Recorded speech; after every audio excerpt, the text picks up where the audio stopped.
Hello, Americans. This is Paul Harvey. Well, maybe we can talk about some less horrendous things this date than what's usually accepted as news. But first, I have a word for you on page 2. When I'm traveling, I like to stay in a Hampton Inn, and I want to tell you what sold me on that idea. We travelers these days have a lot of choices, and most of them are better than most any place else in the world. But Hampton Inn is something different. With 2-room suites in which we big guys can stretch out, and Paul Jr. is even taller than I. They're always clean, they're always comfortable, the laundry service is right on the premises, free breakfast and a free USA Today every morning. But what really sold our family is when they told us about Hampton Inn's unique 100% satisfaction guarantee. You get clean, comfortable accommodations, you get friendly, efficient service, or they do not expect you to pay. And that did it for me. If it does it for you, telephone for a reservation, 1-800-HAMPTON. You might want to figure after the holidays to have a weekend away with the family. And they have some special weekend rates at Hampton Inns. You can also log on to HamptonInn.com. Or for reservation information, just telephone, 1-800-HAMPTON. You know, the real miracle of Christmas is that any religious significance remains. Despite the gaudy tinsel wrapping, the meaning of the Christ Mass remains somehow intact. Above the cacophony of razzmatazz, there's yet audible the simple grandeur of the carillon. Mercenary merchants decorate bottles with images of angels and yet somehow fail to drown them. And though our eager eyes now search the skies for man-made stars, we yet remember best the one which once upon a time stood still over a stable. This is the miracle of Christmas. Not that so many profane the day with self-indulgence, but that so many still trudge through the snow to an early service or a midnight mass. The unbelievers are the greatest proof of what they profess to disbelieve. For 2 centuries they've tried to destroy Christmas. They coined ribald greeting cards to divert the devout. They sought with finite science to deny the infinite. They negotiated with union contracts for Christmas gifts. They crowned the day with imitation gold and hung it on an artificial tree and said, "See?" But when they'd done their worst, Christmas was still there, haunting them, shaming them, calling out to them, "Believe." If after generations of effort we still tend to disparage the day, what do you suppose would happen if we instead renewed it? There are no more lengths to which we can go to dilute its significance. Perhaps we should revert to reverence. For if this magic day, despite the slings and arrows of outrageous fortune, has somehow survived and thrived, my goodness, with proper care and tending, the love it represents might heal all of our hurts. The faith we could not starve to death, properly fed just once each year, might overwhelm the world. Anyway, we've tried everything else.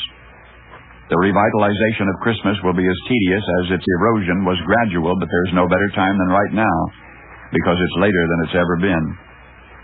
Where do we begin? With prayerful thankfulness, I think. Merry Christmas, we traditionally say to one another. Merry Christmas. Yet that's not the larger meaning of the day. It's His birthday, not ours. And now, page 2. Our nation's Food and Drug Administration, after a diligent 3-year study, has concluded that something you and I can buy in any grocery store reduces the risk of heart disease.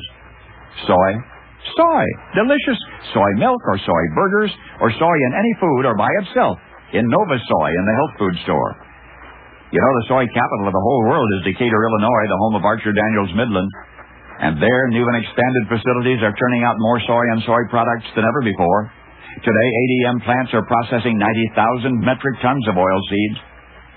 You know what choline is, important in the function of the neurotransmitters in your brain. Choline comes from lecithin, which comes from where? From soy. In the interest of your health, read the fine print on the grocery store labels, and whenever you can, buy the product which is heart healthy because it includes soy. ADM using the old bean to make us healthy and wealthy and wise. Until right now, the story I'm about to relate was told by Mary Cleaver of Salinas, California, only to her own children. But I asked her permission to share it with you. Every Saturday morning, Sarah Michaels, Robin Michaels, and Mrs. Michaels went to Harmony Manor to visit Grandma Lottie. Sarah liked going to Harmony Manor because everybody there was so cheerful. That is, almost everyone. Mr. Gerhardt, who used to be a clown in a circus, told funny stories and everybody laughed. Almost everybody. Mrs. Escobar, who used to be a great dancer when she was younger, waltzed around the room and everybody swayed back and forth. Almost everybody. Then there was Mr. Washington. When Mrs. Weinstein played the piano, he did not sing, and he did not laugh at Mr. Gerhardt's funny stories, and he did not sway back and forth when Mrs. Escobar waltzed around the room. The fact is, he just sat in his chair looking at the wall. Well, one morning, Sarah asked her mother, why didn't Mr. Washington ever smile? And the mother said, maybe he doesn't have anything to smile about. No family ever comes to visit him. Not ever? As far as I know, Mother said, not ever. Well, Sarah thought about that for a little while and then noted that there are people all around Mr. Washington, and yet he never speaks to them. He's never spoken even once to me, Sarah said. Mother said that sometimes people appear unfriendly when they really are just shy. Well, Sarah thought that was very sad and began to wonder what she might say or do to cheer up the lonely Mr. Washington. And then Sarah remembered one Christmas gift that had meant more to her than any other. When she was very young, she'd lived in an orphanage in San Francisco.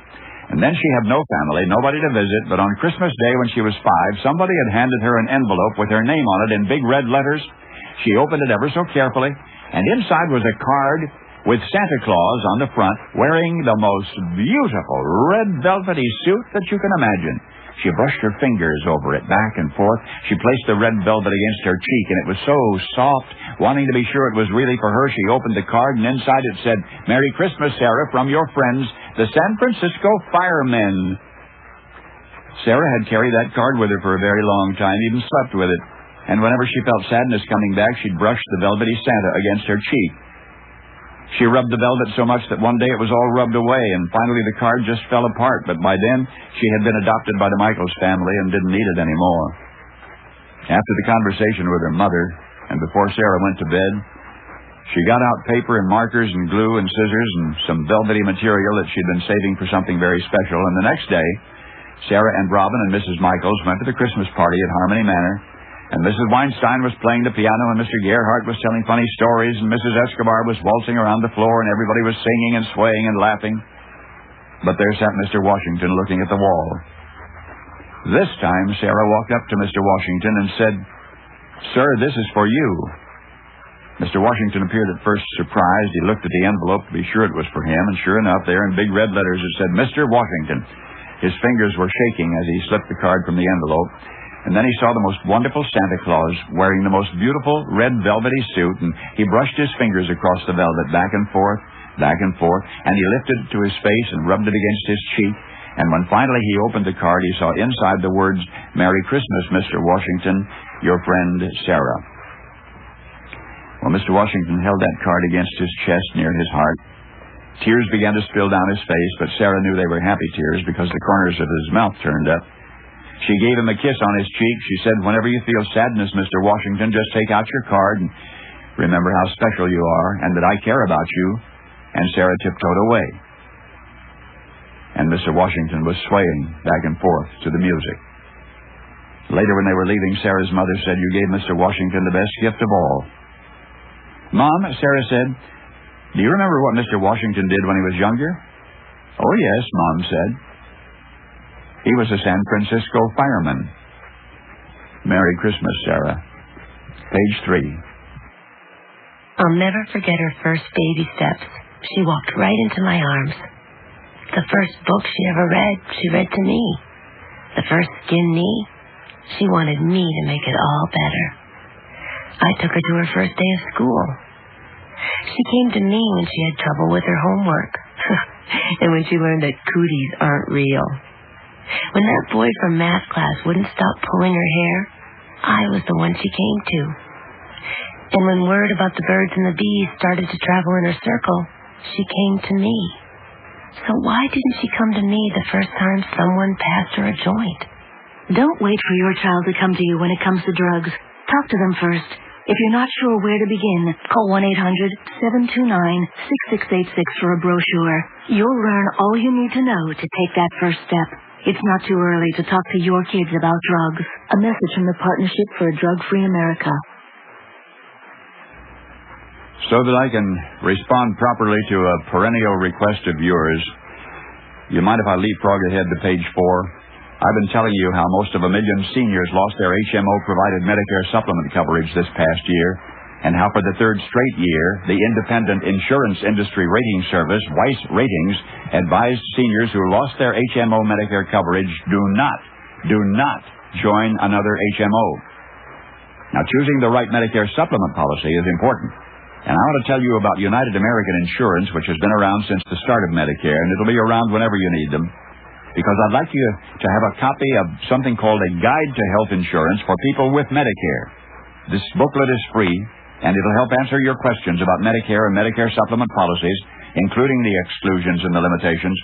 United American has no connection with Medicare, but this helpful information will be provided at no cost if you'll just let me have your address. Telephone 1-800-424-7000. Before the new year begins now, let's telephone 1-800-424-7000. Write down that number. It's an 800 number, 424-7000. And all you need to do is ask for the free Guide to Health Insurance for People with Medicare. 1-800-424-7000. The Christmas Story. I mean, the God born a man in a manger and all that escapes some moderns, mostly, I think, because they seek complex answers to their questions, and this one is so utterly simple. For the cynics and the skeptics and the unconvinced, may I submit a modern parable. The man I'm going to describe was not a Scrooge. He was a kind, decent, a mostly good man, generous to his family, upright in his dealings with other men, but he just didn't believe all that incarnation stuff which the churches proclaim at Christmas time. It just didn't make sense, and he was too honest to pretend otherwise. He couldn't swallow the Jesus story about God coming to earth as a man. I'm truly sorry to distress you, he told his wife, but I'm not going with you to church this Christmas Eve. He said he'd feel like a hypocrite, that he'd much rather stay home, but that he would wait up for them. So he stayed, and they went to the midnight service. Shortly after the family drove away in the car, snow began to fall. He went to the window to watch the flurries getting heavier and heavier, and then he went back to his fireside chair and began to read the newspaper. Minutes later, he was startled by a thudding sound, and then another, and then another. At first, he thought somebody must be throwing snowballs against the living room window. But when he went to the front door to investigate, what he found was a flock of birds huddled miserably in the snow. They had been caught in the storm and in a desperate search for shelter had tried to fly through his large landscape window. Well, he couldn't let the poor creatures lie there and freeze, so he remembered the barn where his children stabled their pony. That would provide a warm shelter if he could direct the birds to the barn. Quickly, he put on a coat and galoshes and tramped through the deepening snow to the barn. He opened the doors wide, turned on a light, but the birds did not come in. He figured food would entice them, so he hurried back to the house and fetched breadcrumbs and sprinkled those on the snow, making a trail to the yellow-lighted, wide-open doorway of the stable. But to his dismay, the birds ignored the breadcrumbs and continued to flop around helplessly in the snow. He tried catching them. He tried shooing them into the barn by walking around them waving his arms. Instead, they scattered in every direction, except into the warm-lighted barn. And then, of course, he realized that they were afraid of him. To them, he reasoned, I'm a strange, terrifying creature. If I could only think of some way to let them know that they can trust me, that I'm not trying to hurt them, I'm trying to help them. But how can I do that? Any move he made tended to frighten them, to confuse them. They just would not follow. They would not be led. They would not be shooed because they feared him. If only I could be a bird, he thought to himself. If I could be a bird and mingle with them and speak their language,